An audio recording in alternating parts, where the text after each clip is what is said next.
Olá, vamos dar continuidade ao relato falado sobre o livro Estrela Brasileira. Hoje tem umas coisas bastante interessantes. Dando a volta ao mundo. Com a aquisição da Paner, a Varig ampliou seus serviços pelo mundo,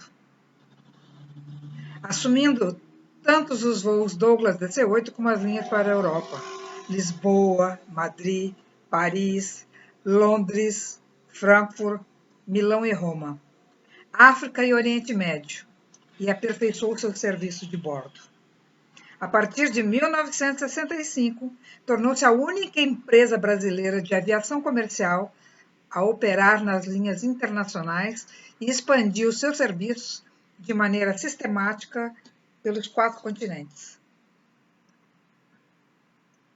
Rubem Berta, o velho, como era chamado de forma carinhosa por seus funcionários, sonhava ver a Varig dar a volta ao mundo. No entanto, ela só realizaria tal sonho em 1968, ao pousar em Tóquio, quando ele já havia falecido há 2 anos. Berta era considerado um mito antes e principalmente depois de sua morte. Com seu jeito paternalista, resolvia tudo. Até recentemente, quando algo estava errado, se escutava pelos corredores, ou mesmo de algum diretor. Se o velho Berta estivesse vivo, isso não ocorreria. A morte de Rubem Martim Berta ocorreu aos 59 anos, quando estava sozinho em seu escritório na empresa, por volta de 17 horas daquela quarta-feira de 14 de dezembro de 1966, no edifício sede, localizado atrás do aeroporto Santos Dumont, após 40 anos dedicados à empresa. Sentiu dores fortes no peito e, após a chegada do médico para atendê-lo, continuou detalhando recomendações ao seu vice-presidente, Éric de Carvalho. Não resistiu ao infarto fulminante e, 1 hora depois de ter sentido as primeiras dores, morreu. Pode-se dizer que morreu trabalhando pela companhia que tanto amou. O Ícaro, símbolo da Varig até ali, dá lugar à Rosa dos Ventos, no movimento natural dos presidentes de marcar sua gestão com nova logomarca.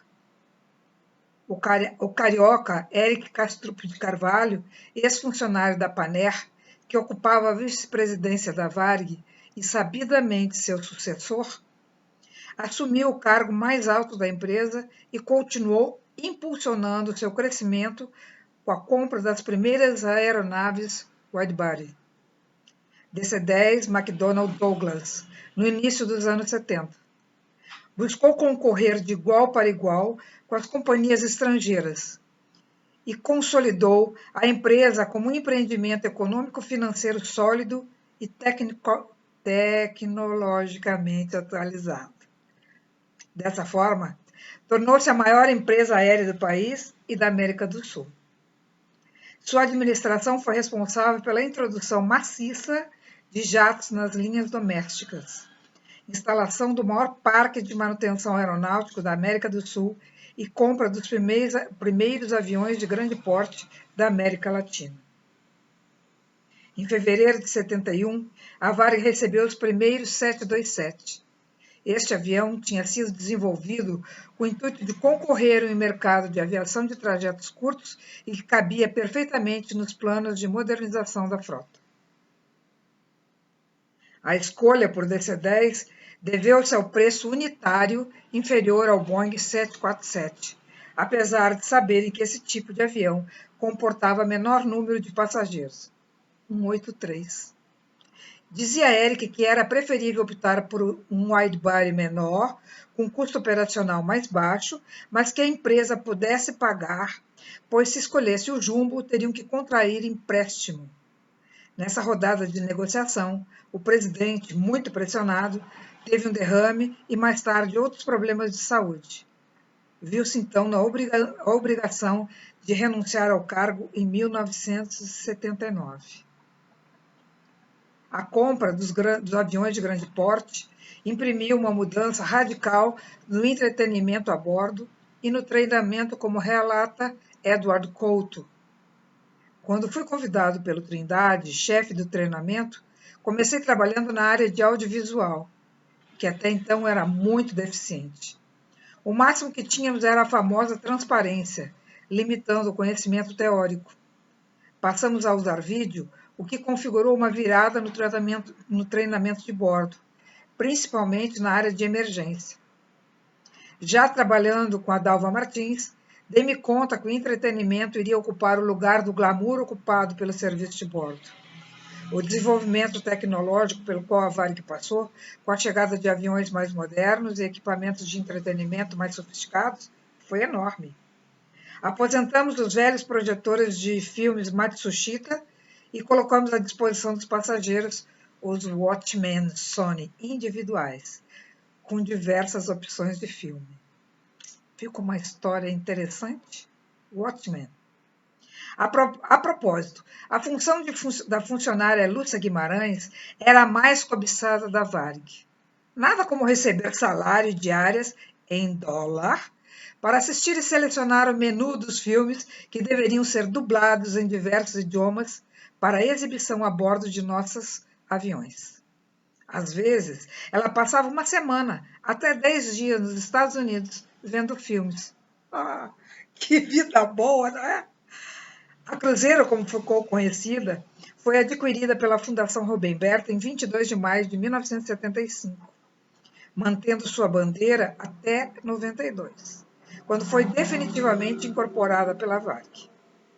Mais uma vez, a Varig teve que reorganizar suas linhas e a Diretoria de Recursos Humanos, juntamente com operações e serviço de bordo, alocaram os funcionários e tripulantes em seus quadros.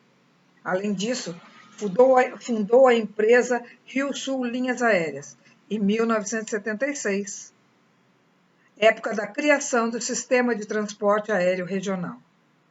A aquisição de tantas empresas com valores e culturas organizacionais tão diversas demonstrou que os funcionários oriundos de outras empresas procuravam assimilar e se identificar com os objetivos da Varig, fortalecendo os vínculos, promovendo a excelência de seus serviços e contribuindo para o sucesso daquela que os acolheu. Atingiu a posição de liderança em todos os mercados, quais sejam América do Norte, Europa, Ásia e África, tendo balanço positivo seguidamente, além de ter crescido sistematicamente no que se refere à frota, rotas, números de funcionários, por volta de 26 mil, sendo 4 mil comissários, etc. Em dezembro de 93, o Grupo Varig, capitaneado pela Fundação Rubem Berta, era composto por 24 empresas na área de transporte aéreo, hotelaria e turismo, financeira, agropecuária, comunicação e serviços, com 36.300 funcionários e um faturamento de 2 bilhões e 800 mil dólares. Desculpe, 2 bilhões e 800 milhões de dólares. O transporte aéreo representava mais de 90% do faturamento total do grupo. Percebia-se que nem sempre a aquisição ou criação de novas empresas tinha a ver com o objetivo fim da empresa-mãe. O que o passageiro / cliente tinha a ver com a empresa de corretagem de valores. Outro aspecto. Resumo histórico da profissão de aeromoça, para vocês entenderem melhor. O objetivo das primeiras empresas de aviação comercial era o transporte de mala postal, além de alguns poucos corajosos passageiros. Imagine, né? Naquela época, os aviões deixavam muito a desejar. A necessidade de tripulação atinha-se a pilotos em um território totalmente masculino.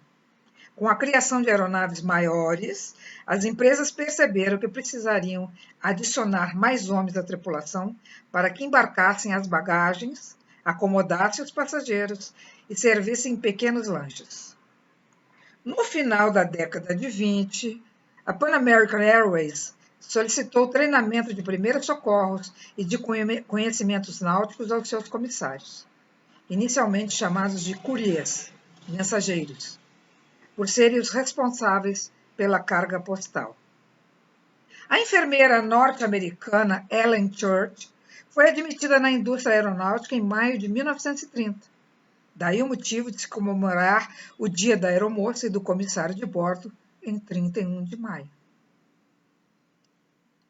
Após ter feito o curso de pilotagem, ela teve a audácia de solicitar a Steven Stephenson emprego de piloto na Boeing Air Transport, posteriormente absorvida pela United Airlines. Ao invés de contratá-la como tal, Steve sugeriu-lhe que criassem a profissão de aeromoça para enfermeiras registradas, Nurse Stewardess, pois havia observado em recente voo de longo curso a necessidade de pessoas capacitadas para atender prováveis emergências médicas a bordo. Pensou o quanto isso reverteria em publicidade e vendeu a ideia aos seus superiores, que a aceitaram de pronto. Assim, foram contratadas 8 enfermeiras para trabalharem como aeromoças num período de 3 meses de experiência. Em 15 de maio de 1930, tripulando o voo de Auckland para Chicago, Ellen Church tornou-se a primeira aeromoça da história da aviação comercial mundial. Apesar das reclamações dos pilotos, dizendo não terem tempo para cuidar das novas integrantes das tripulações, bem como dos protestos das esposas dos pilotos, ciumentas elas, né? Inconformadas com a presença feminina a bordo, a profissão firmou-se no cenário das empresas aéreas e foi aplaudida pelos seus usuários. Após os 3 meses de experiência, a profissão foi reconhecida oficialmente pela Boeing. No Brasil, a introdução de aeromoços foi iniciativa da Panair do Brasil, e na Varig deu-se bem mais tarde, quando da aquisição do Douglas C-47B, em 1945. Até então, os aviões da Pioneira não dispunham de assento específico para tal função.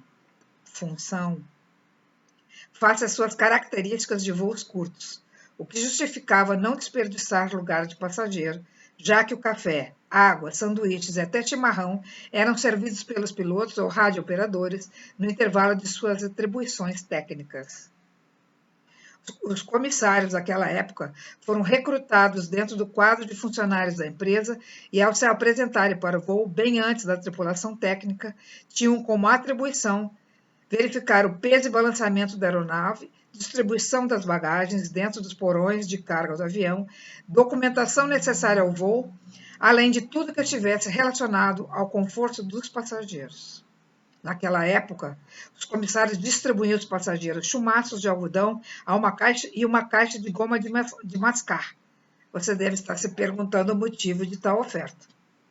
Pois o primeiro servia para amenizar o ruído estrondoso dos motores daquelas aeronaves. E o segundo, para evitar o desconforto causado nos ouvidos oriundo da diferença de pressão atmosférica que ocorria quando o avião adquiria altura. Naquele tempo, os aviões não tinham galley adequada para esquentar as refeições. Portanto, os aeromoços distribuíam caixas de lanche com frutas, sanduíches, refrigerantes, fatias de bolo recheadas com frutas cristalizadas, caldo quente e bombons, que ficaram conhecidas pela excepcional qualidade. Amanhã tem mais. Fique bem, fique em casa.